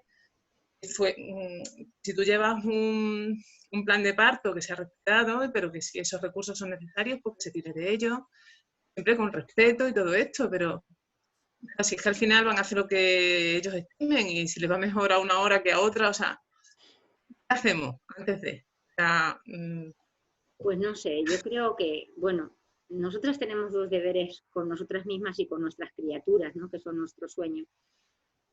Una es disfrutar de este momento tan bonito que estás viviendo, sin pensar demasiado. ya. ¿No? Las mujeres han vivido épocas muy terribles sin pensar demasiado, porque es la única manera que tienes de... Y tienes que... Eso es, a mí me parece crucial, no sé si habéis visto, pero está colgada en la web la charla de Ivone Olza, que es una, bueno, sobre eso, ¿no? Sobre lo que está haciendo la gestación bajo la COVID y tal. Y es una recomendación básica. Yo, bueno, por eso yo a mis amigas o a mis conocidas o a la gente que me pregunta, yo digo, tú disfruta, no leas nada, no importa nada. La más mínima importancia nada, porque es, no sé, un estado tan bonito, es un milagro tan bonito de la vida, es un momento tan pleno y tan, bueno, a las mujeres que tienen la suerte de que el embarazo no les cause patologías, ¿no? Como a otras, pero bueno, las que tenemos esa suerte o hemos tenido esa suerte, hemos de disfrutarla. Y luego, en segundo lugar, lo único que puedes hacer es buscar un contexto lo más favorable posible para el nacimiento de tu bebé. No puedes, y ese día, pues tratar de que los astros se alineen de la mejor manera posible. Consagrarte a los astros, como digo yo, pero tienes que buscar un contexto lo más favorable posible dentro de tus posibilidades, porque no se trata de elegir parto en casa o parto en hospital, pero sí a lo mejor en la misma zona hay diferencias muy grandes. En estos días, por ejemplo, muchas compañeras, muchas mujeres que nos escribían y nos preguntaban sobre las diferentes normas en las maternidades, pues muchas veces yéndose 30 kilómetros más para allá, la cosa era infinitamente mejor. O hace poco una madre que, bueno, pues ha ingresado con un bebé lactante a los pocos días del puerperio por una infección de orina, pues triste ha sido lo que le ha pasado, la neonatología que le ha pasado, se ha sentido atrapada. Si a lo mejor ese día hubiera tenido el valor o la certeza, ¿no? Porque no tienes certezas, entonces por eso no tienes valor tampoco, de haber cogido y haber dicho, pues mire, como yo lo traje y en 15 minutos estoy en otro hospital donde voy a poder estar con él para que le traten la infección, pues me voy al otro sitio. Entonces, eso es lo único que puedes hacer, buscar los contextos más favorables posibles y leerte el libro como mucho ese del dolor, que está muy bien, porque hay que aguantar, como decía una amiga mía, que suben las paredes. hay que aguantar como una campeona y llegar con todo el cuerpo lo más preparado posible, porque en tu ambiente, en tu sitio, en tu lugar, con tus personas, contigo misma, el dolor lo vas a llevar de otra manera que en un contexto ya mucho más abierto, mucho más de intromisiones de todo tipo, físicas. Ya no es muchas veces lo que te vayan a hacer, que se vayan a comportar mal, ¿sabes? Haciéndote ahí algunas cosas que no deban hacer. Es que el parto en un hospital está muy... Fíjate, hoy mismo yo he llevado una embarazada a urgencias del hospital y me sentía, y yo soy profesional y me he visto en situaciones ahí complejas, en las puertas de urgencias y cosas así, y me sentía intimidada por todo el lío que hay ahora, por los 2 circuitos de la COVID, de las medidas de separación, con lo cual, pues no sé, imagínate, ¿sabes? Ahí embarazada, pues todas esas cosas, ¿sabes? Son estímulos, cosas que te llegan. Yo veo que Lola está ahí, está presente, presenciando como la cito, pues ella podía decir perfectamente lo ideal que sería que hubiera maternidades en este país, ¿no? Claro. Seguramente que esas maternidades estarían trabajando en colaboración con el hospital por las derivaciones que pudiese haber, como trabaja la atención primaria con los hospitales, pero serían espacios y ambientes mucho más favorables, mucho menos intimidatorios, ¿sabes? Seguro que funcionarían de otra manera muy distinta a cómo funciona un hospital, donde intervendrían personas muy acostumbradas a este proceso, no a miles de procesos como ocurre en un hospital, donde no tendrías la posibilidad más que dar con personas que están especializadas en el parto y en el puerperio, no con personas especializadas en 50 millones de cosas y al final en ninguna. Entonces, pues bueno, que tenga mucha suerte. Muchas gracias. Hay por aquí otra pregunta de Raquel. Cuando quieras abres cámara y micro y le preguntas a Elena. Sí, buenas tardes. Hola. Hola, Elena. Bueno, estoy encantada de haber escuchado la charla. Me ofreció una charla magistral. Yo soy matrona del paritorio pequeño del Hospital Comarcal de Laredo, en Cantabria. Soy coautora del dibujo del SIAP que has nombrado. ¡Ay, qué guay! Estoy súper emocionada porque hace nada que lo hemos publicado y que Gracias. ya ver la presencia de alguien que sabe tanto como tú y está tan comprometida, pues me emociona. Tú también parece que estás comprometidilla, ¿eh? Bueno, sí. No. En principio no estoy así como suscrita o asociada a poca asociación tengo. Pero bueno, ahora puedo decir que seguimos trabajando desde el SIAP, ahora estamos trabajando junto con la Red CAP en un manifiesto para que se incluya la perspectiva de género en los estudios científicos, aprovechando el tirón del COVID-19, llamarlo de alguna manera, ¿no? El tirón de la pandemia para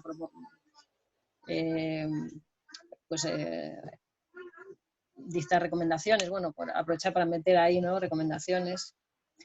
Y bueno, yo como mi trabajo de matrona y doy charlas de lactancia materna en mi hospital. Mi hospital pertenece a los hospitales amigos de los niños. No sé, he estado por ahí. Sí, pero bueno, pues entonces, pero bueno, escuchándote, pues me doy cuenta, ¿no? De que yo misma en mis charlas, que lo hago con la mejor intención posible y tengo prácticamente solo mi experiencia como madre de mellizas, que las he amamantado exclusivamente con lactancia materna, pero sé que me falta mucho conocimiento, mucho. Pero bueno, me doy cuenta de que lo hago lo infantilizo a las mujeres. Me he dado cuenta de que porque yo también minimizo los problemas, porque no los conozco en profundidad y porque, bueno, mi intención no es de valorizarlos, sino animarlas, ¿no? Que no se echen para atrás con la primera dificultad. Pero bueno, me estoy dando cuenta que necesito pues más formación en ese sentido. Y bueno, pues eso me he dado cuenta con tu charla y bueno, con el tema de que las matronas pues atendamos realmente los partos y saquemos los partos del hospital. Yo atiendo partos fuera del hospital también, esporádicamente, porque soy madre soltera de mellizas. Pues bueno, pues todo eso que sí que es que va por ahí. Me alegro de que, bueno, de una vez más se refuerce ese tema, pero bueno, tampoco sé muy bien.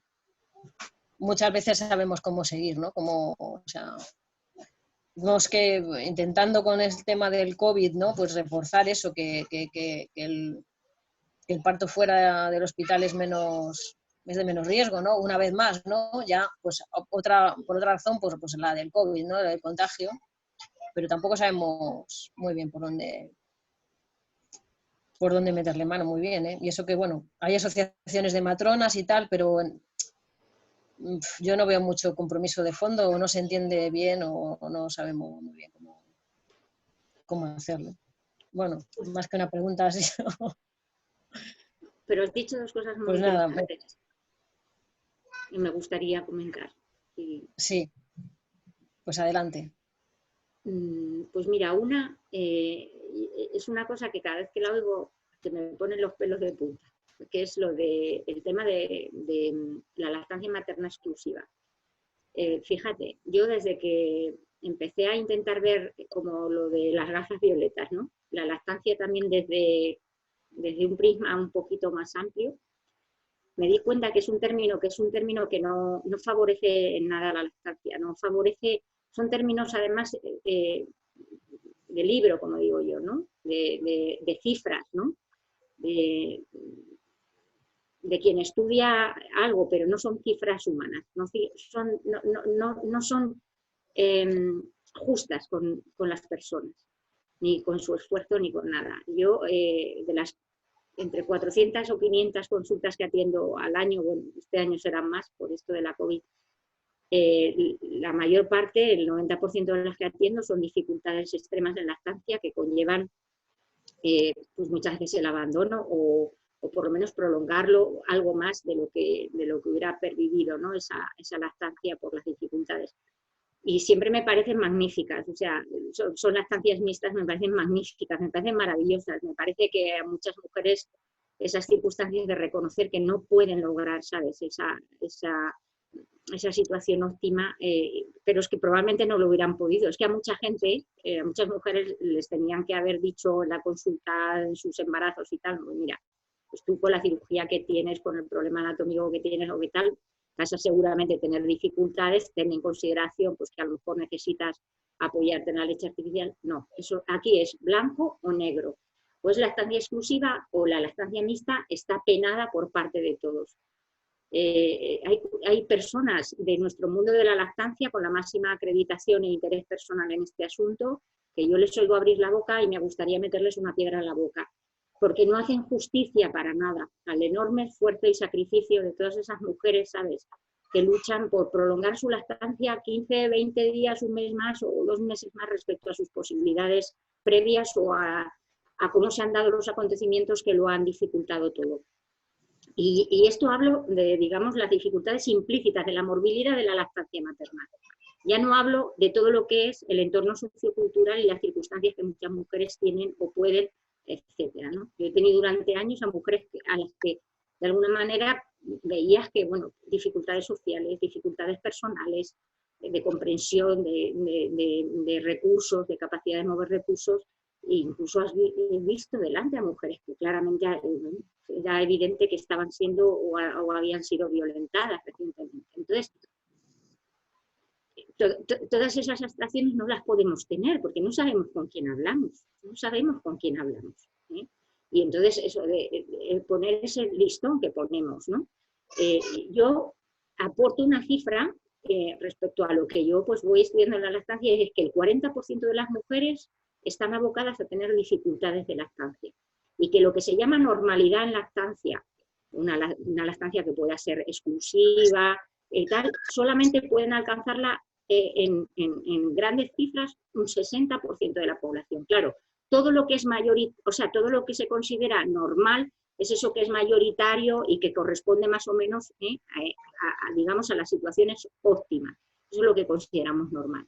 Pero bueno, normal o frecuente, o, ¿sabes? Pero lo otro, las cifras de problemas de lactancia materna, un 40%, no son desdeñables. No se puede esconder a una mujer que tiene 4 posibilidades frente a 10 de tener problemas. No se puede esconder.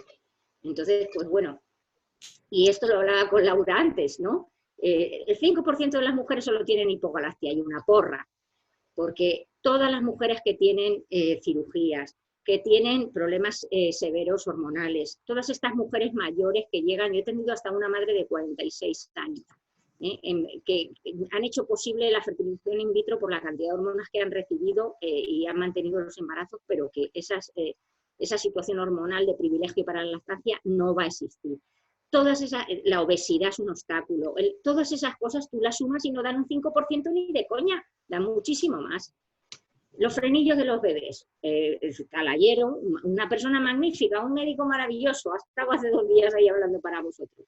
Él dice que los frenillos no son tan fieros, pues yo le daba 3 para que se los llevase a casa, a ver cómo le resultan de cómodos en la lactancia de algún ser querido y cercano. Entonces, quiero decir, todas estas cosas las tenemos que tener presentes en la cabeza. Y claro, ¿de qué vamos a hablar a las mujeres en el embarazo? Hombre, no le vamos a amargar la vida, pero les tenemos que decir que hay dificultades, que hay recursos y que estos son los circuitos para si las tienen. Eso es de lo que tenemos que hablar, porque instruirles a dar la teta para arriba o para abajo, tal, eso cada una lo descubre según sus circunstancias, pero no hay que instruir a nadie. Muchas gracias, Raquel. Creo que ha sido una aportación muy interesante, ¿no? Lo importante de todo esto es que la gente reflexione, ¿no? Yo creo que la aportación de Elena es esa, ¿no? Para llevar a la reflexión, porque veo que hay bastantes matronas. Y yo quería hacer una pregunta, se le va a hacer a Elena, pero que sepas, Elena, que no va a ser para ti, porque está Lola conectada. Y se la voy a hacer a Lola directamente, porque tenía que ver con las matronas. Así que lo siento, te quedas en el tintero. Lola Ruiz Verdún, si no te importa abrir micro, que te podamos incluir. Y le iba a hacer la pregunta sobre matronas, pero vi cómo estabas por ahí, pues me pongo a Elena en segundo plano y te pongo a ti en primera. A ver y era... Hola, gírate un poco, porque si no te da el sol detrás y no te vemos. Ahí, gracias. Uy, no esperaba yo. Un poquito más, ahí. Bueno, ella es Lola Ruiz Verdún, de la que he hablado en varias ocasiones, ha nombrado Elena en varias ocasiones. Estuvo aquí en Zamora, no sé si fue el año pasado o hace 2, ya no me acuerdo, el año pasado, hacer una charla en la Semana Mundial del Respeto a Parto, en la que nos encontramos ahora. Y quería hacer la pregunta, Elena, pero bueno, estás tú, mejor para ti. y tiene que ver con la figura de la matrona, ¿no? En la sociedad actual. Hablaba ella de cómo antes, previos al franquismo, pues las matronas tenían pues como ese peso, esa libertad de trabajo, mucho más que ahora. Y quería preguntar, era cómo, hasta qué punto las matronas están embebidas de ese patriarcado, de ese control por parte de los obstetras, como para normalizar y olvidarse, porque un poco también a la colación de lo que decía Raquel, ¿no? Olvidarse de que realmente lo que tienen que hacer es, o sea, de entender que el parto es algo normal, es algo fisiológico, que en algunos momentos se sale de la normalidad, pero yo estoy últimamente hablando con matronas y hay un perfil de matronas como que han normalizado la institucionalización y hospitalización del parto y se olvidan de que no es un proceso patológico, sino un proceso normal, ¿no? ¿Cómo han podido llegar a interiorizar, a embeberse, ¿no? de ese pensamiento? Bueno, yo creo que la formación es muy importante, entonces depende, no lo sé, no sé de los casos, no se puede generalizar, ¿no? No se puede decir a lo mejor todas las matronas son así, todos los obstetras son así, a mí no me gusta huir de esas cosas porque, en fin, sí que ahora que estoy en la formación de los profesionales de la medicina, sí que te das cuenta, claro, que la formación que tienen es absolutamente hacia la patología. Eso ha sido siempre así y entonces el concepto de normalidad no lo ven. O sea, hace poco en una clase de una asignatura que se llama Género y Salud, precisamente, que hemos empezado este año nueva, a una alumna recién de segundo de medicina, cuando les hablo, bueno, pues el parto podría tener lugar en otro sitio, y se echa las manos a la cabeza, pero bueno, es que eso es muy peligroso, ¿no? O sea, el nivel de peligrosidad que nos han vendido de alguna manera aquí en España, pues es muy importante, que es lo que reflejaba yo un poco en el artículo este que decía Elena que publican de Conversation, ¿no? Sobre porque aquí solo podemos... el sistema de salud nacional solo admite los partos en el hospital, porque eso nos lo han vendido muy bien, ¿no? El que solo se pueda parir en un sitio, porque si te pasa algo fuera, pues claro, es que enseguida el bebé se va a morir, la mamá se va a morir, ¿no? Ese miedo que nos meten, cuando en realidad no es algo tan simple ni tan sencillo, ¿no? O sea, no todas las mujeres son candidatas a parir fuera del hospital, y hay veces que el parto es una cosa normal, pero hay veces que el parto se complica, o sea que hay tantos matices. ¿Y por qué las matronas dices que asumen eso? Pues a veces porque en la formación ya van encaminadas por ahí. Yo quiero creer que ahora no tanto, pero yo sí sé que una generación anterior a la mía, yo fui por el primer sistema de residencia, o sea, las matronas no han podido formar a otras matronas hasta hace relativamente poco tiempo. Y yo creo que a partir de ahí sí que ha habido un cambio generacional importante, ¿vale? Pero todavía quedan muchas matronas que son de mi edad también, o incluso a lo mejor algunas que también, una vez que ya están institucionalizadas, como tú dices, ¿no? O sea, asumen esos roles de la institución y los llevan a rajatabla, o sea, y no se plantean, pues bueno, esto es lo que hay, yo vengo y lo que importa es tener pues el paritorio lo más limpio posible, ¿no? O lo más vacío posible, terminar pronto con las mujeres para que no se nos compliquen las cosas. Es que son tantos factores los que influyen, ¿no? Que es un poco difícil. O sea, tienes que tener una mentalidad un poco crítica. Hay muchas matronas que sí que tienen esa mentalidad crítica y otras que no. Y hay otras que es que tampoco están cansadas ya de luchar, porque sí que los hospitales son absolutamente jerárquicos todavía, ¿no? Y entonces, aunque tú sepas que tú decides en un parto normal, pues es que luego llega el médico y te dice que no, que ese parto ya no es normal, lo deciden ellos, ¿no? Y se acabó. Y entonces ya pierdes todas tus competencias y tu autonomía. O sea, hasta que no haya centros en los cuales sean las matronas las que dirijan de alguna manera, que tengan el peso, ¿vale? Y yo pienso que a esos centros precisamente no va a ir una matrona que es miedosa o que es más partidaria del parto intervenido. En esos centros yo creo que trabajarían matronas porque están más concienciadas del parto de baja intervención, ¿no? Y en el que la mujer pues es la protagonista, ¿no? Entonces, hasta que no haya eso, yo creo que es un poco difícil. Sobre todo los los hospitales universitarios en los que se hace formación, porque rápidamente, lo que te digo, o sea, yo les veo cómo se forman. En sexto todavía no saben nada prácticamente de medicina y sin embargo entran en el hospital y ya se creen alguien, ¿no? O sea, entonces eso es muy difícil, o sea, yo lo he sufrido, yo creo que como casi todas las matronas, o sea, alguien que todavía no sabe nada sobre obstetricia y ya se cree en condiciones de poderte decir a ti que llevas toda la vida atendiendo partos, pues cómo tienes que atender, o sea, acompañando partos, que no me gusta esa palabra, que has estado toda la vida acompañando partos o atendiendo como en el hospital se dice, ¿no? Pues es muy difícil, esa concepción es muy difícil y depende mucho de la formación, ¿no? La formación que se da es muy distinta. A los médicos se les empodera mucho en la formación, se les dicen que son la élite, que son fantásticos, maravillosos y a las matronas pues a lo mejor no tanto, ¿no? O sea, ese empoderamiento de la enfermería y de la matronería pues no es tan evidente. Yo creo que eso es algo de lo que tenemos que trabajar.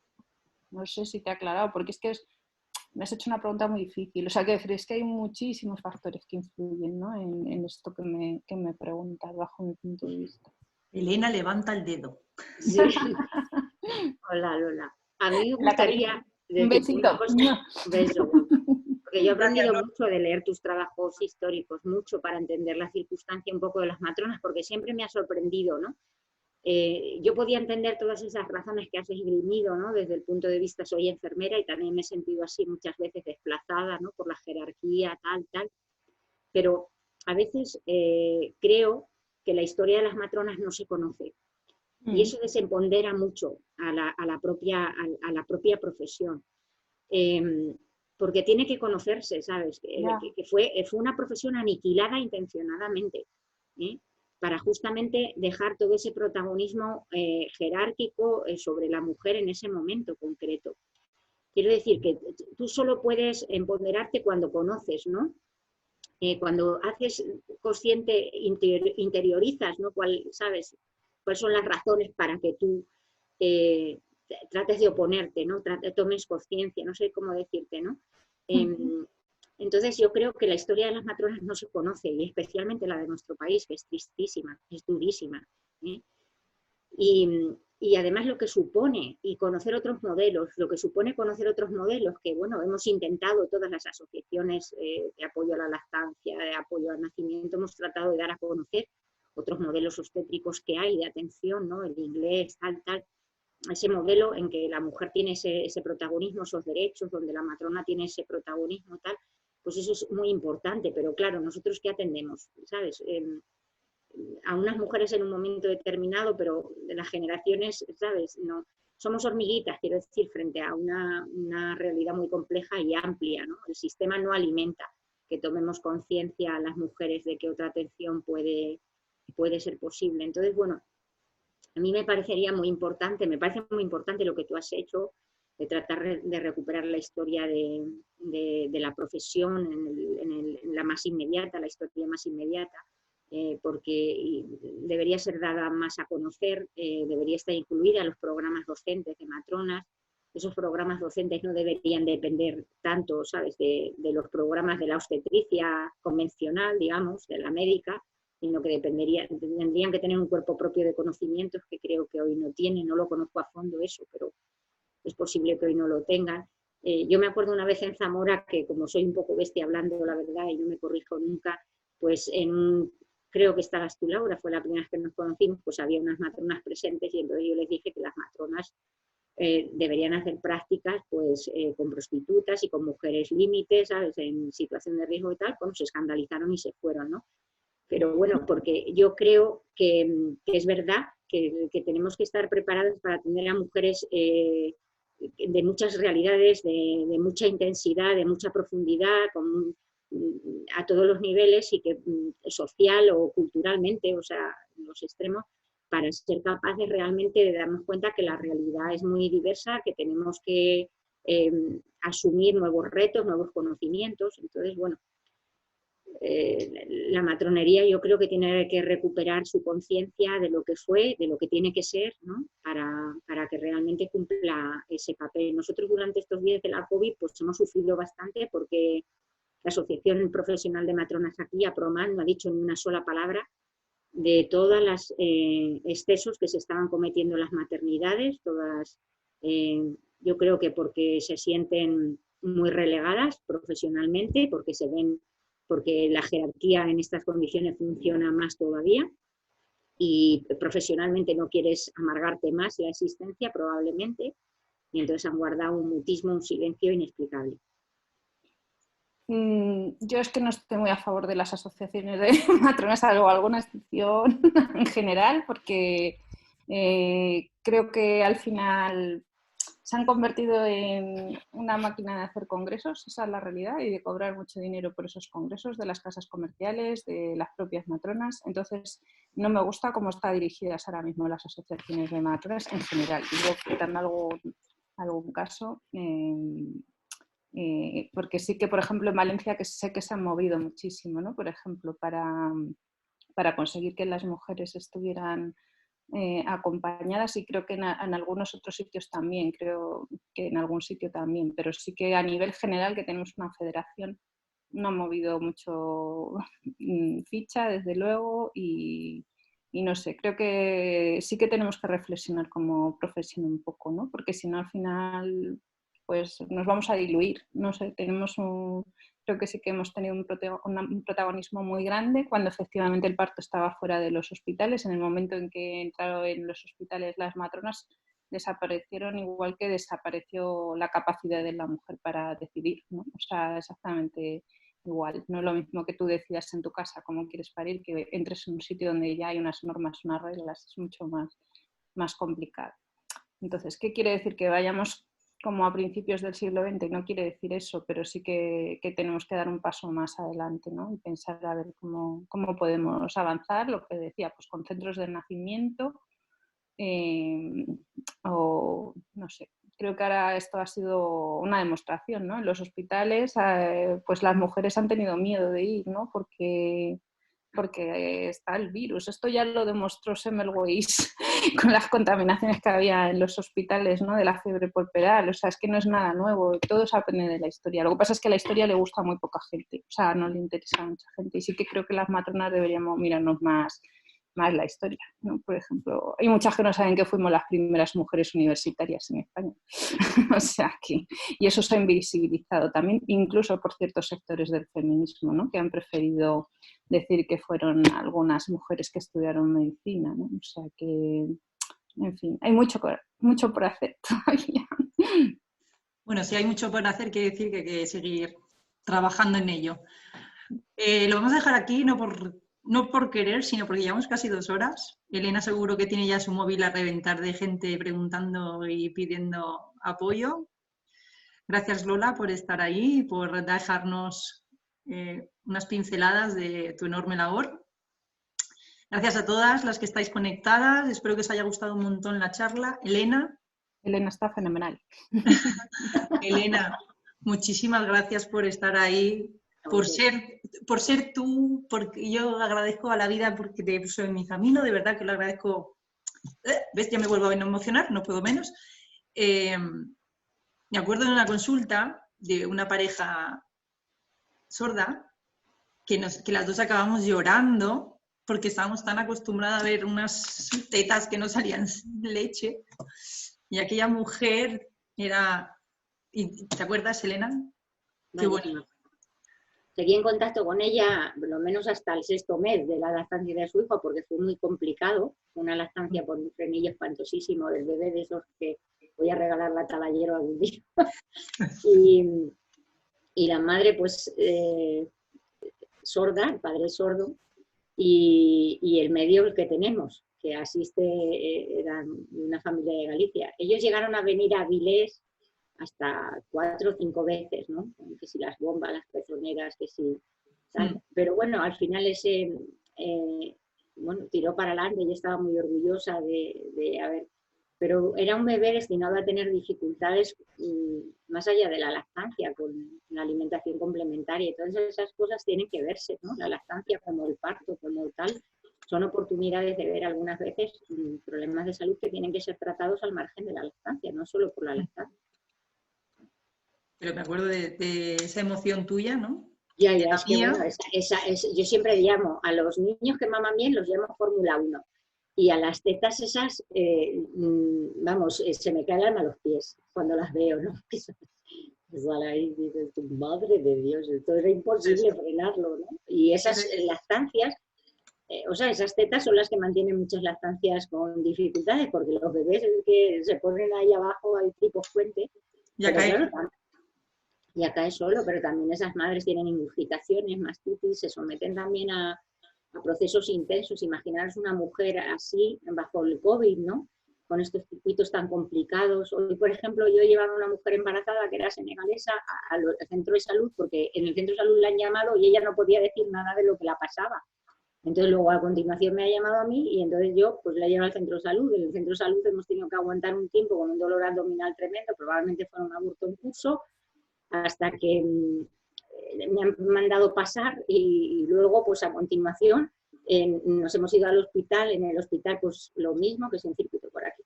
Entonces quiero decir, todas esas personas en esas circunstancias complejas, ¿no? Ahora mismo una de las llamadas que tengo que atender es una familia rumana, que como se ve en el móvil por el WhatsApp, que no saben decir, les he preguntado de qué ciudad vivían y me han contestado que son de Rumanía, o sea, en Rumanía no vivirán en otro sitio.